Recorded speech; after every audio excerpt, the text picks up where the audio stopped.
नहमदुहु व नसल्ली अला रसूलिहिल करीम। एक साथी का सवाल है कि यहूद और नसारा के बुनियादी अकायद के अंदर क्या फ़र्क है, इसकी वजाहत दरकार है। अलजवाब हामिदन व मुसल्लियन अम्मा बाद। ये बात वाज़ेह रहे कि गुज़िश्ता अम्बिया अलैहिमुस्सलातु वस्सलाम के मज़ाहिब में अकायद और बुनियादी तालीमात में तौहीद, रिसालत और रोज़ महशर वग़ैरह यकसा हैं। अलबत्ता उनकी शरीयतों में फ़ुरूई मसाइल और अहकाम मुख्तलिफ रहे हैं, लेकिन बुनियादी अकायद में यकसानियत के बावजूद यहूद और नसारा के चंद अकायद के अंदर फ़र्क हैं।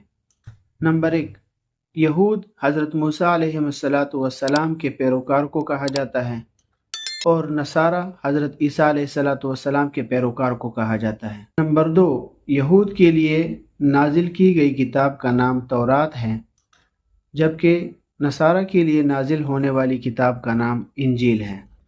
नंबर 3, यहूद ने हज़रत उज़ैर अलैहिस्सलातु वस्सलाम को अल्लाह का बेटा माना, जबकि नसारा ने हज़रत ईसा अलैहिस्सलातु वस्सलाम को अल्लाह का बेटा माना।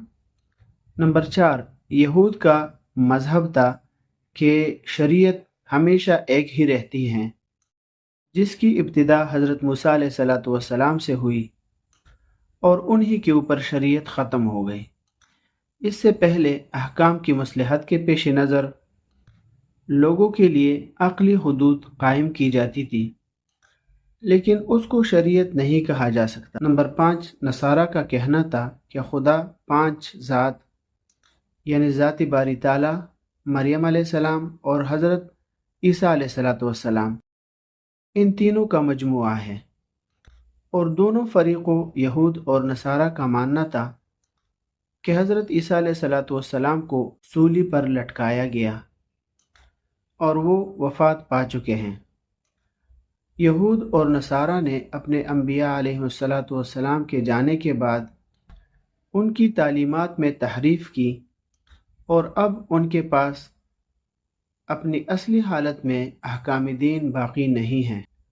लिहाजा मज़कूरा अकायद में से नंबर 3, 4 और 5 उसी तहरीफ़ का नतीजा है, वगरना अम्बिया पर नाजिल होने वाली किताबों में इस किस्म के अकायद नहीं बयान किए गए।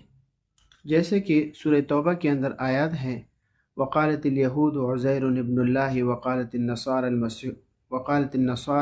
मसीह इब्नुल्लाह ज़ालिका क़ौलुहुम बिअफ़वाहिहिम। सूरह तौबा आयत नंबर 30 है। इस तरह अल-बिदाया व निहाया के अंदर जिल्द नंबर 2 सफ़ा नंबर 230 के अंदर हवाला मौजूद है। वमा अलैना इल्लल बलाग।